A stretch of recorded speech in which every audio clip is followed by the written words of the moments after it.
As miners, we work in a potentially dangerous environment. There are many hazards to be managed. However, a major cause of death and serious injury is the uncontrolled release of stored energy. An example of such stored energy is found in the inflation of truck tires.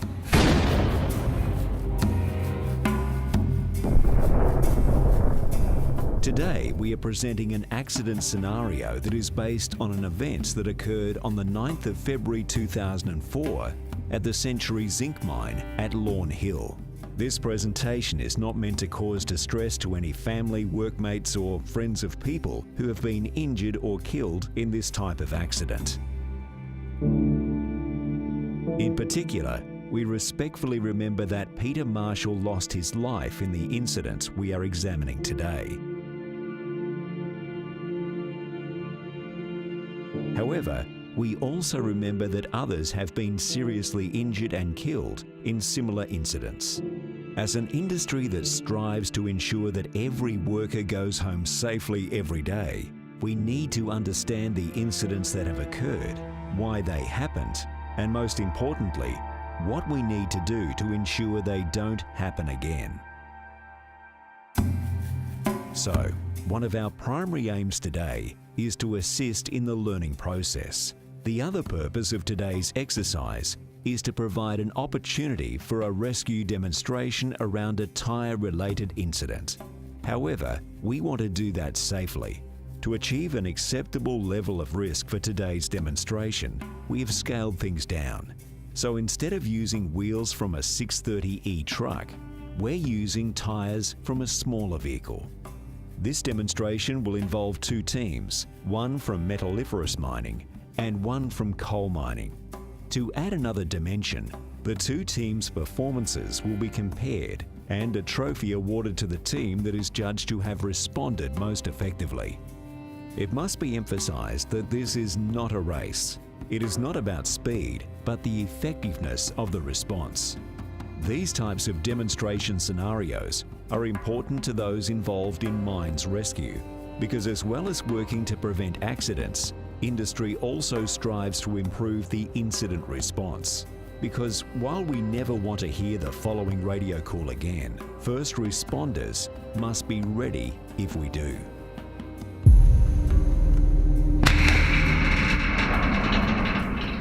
Emergency, emergency, emergency. This is the workshop. We've had a tyre explosion occur. 2 people have been injured. We're unable to reach one person pinned under a wheel, and we need medical and rescue now. This is the control room. Emergency assistance has been activated and is on its way. But first, let's go back to the events that led up to this call. Truck 733 was a Komatsu 630E haul truck with a load capacity of 190 tonnes and was one of many such used at the mine.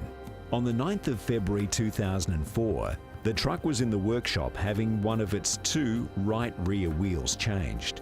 When the truck's driver commenced his shift, he collected it from the tyre bay. As he was leaving the bay, the senior tyre fitter, the only person working in the tyre bay, approached him. He told him to bring the truck back after it had dumped its first load, so the nuts holding the wheel that had been changed could be retensioned. This was done without incident. The driver drove back to the pit to continue carrying overburden out of the pit. Later, as he was transporting load, he heard the sound of escaping air and realized that one of the truck's tyres was leaking. He radioed for assistance, and the tyre fitter and a supervisor came and inspected the truck. It was apparent to them that the valve stem of the outer left rear tyre was the source of the leak. The driver was therefore directed to dump his load and to drive the truck back to the tyre bay. After a short break, the driver collected the truck. The tyre fitter told him that he had replaced the valve stem on the outer left rear wheel. If the wheel had been deflated to below 50% of its normal operating pressure, it should have been removed from the truck and refitted to ensure the components that hold it in place had not been dislodged. The adjacent inner tyre should also have been deflated and reinflated. The driver recommenced carrying mine material. He'd only carried one load, when he heard a loud bang from the back of his truck, which he realized was a tyre blowout. Unlike the previous incident, this was not a slow leak. Rather, the outer left rear tyre was completely flat when he inspected it soon after hearing the noise. He drove the truck back to the tyre bay and told the tyre fitter what had happened. The tyre fitter moved the truck into position to work on it, and then inspected the wheel, which needed repairing. The tyre fitter began working on the truck. He moved a hydraulic jack under the back axle and raised it. He then removed all of the wheel nuts using a compressed air-powered spanner. To complete the removal of the wheel, the tyre fitter had to remove 12 cleats. These are tapered steel wedges jammed between the rim of the wheel hub and held in place by the wheel nuts and friction. They are freed by screwing a jacking bolt through a hole.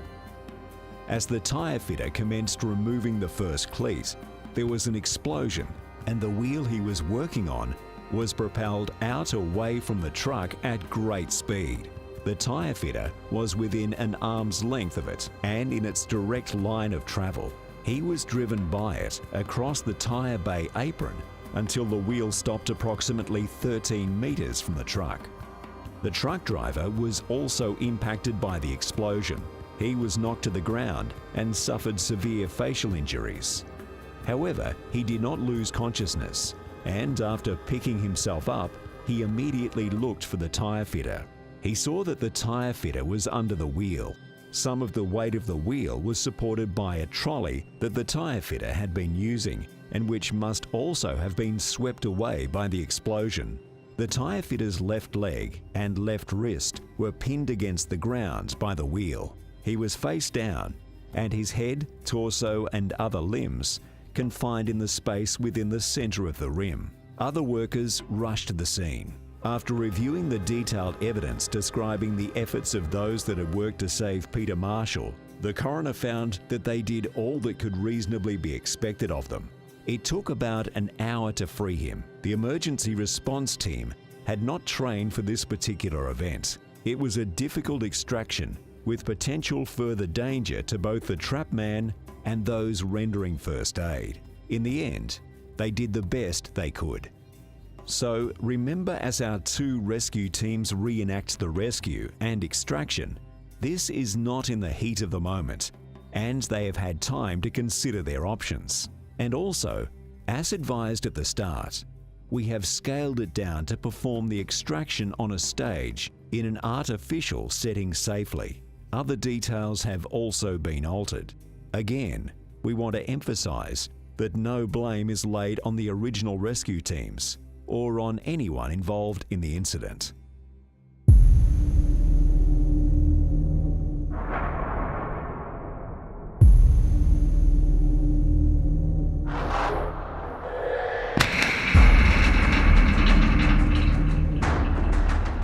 Emergency, emergency, emergency. This is the workshop. We've had a tyre explosion occur. 2 people have been injured. We're unable to reach 1 person pinned under a wheel, and we need medical and rescue now. This is the control room. Emergency assistance has been activated and is on its way. No person is to provide assistance. If doing so places themselves or others at risk. Wait for external assistance to arrive, where required.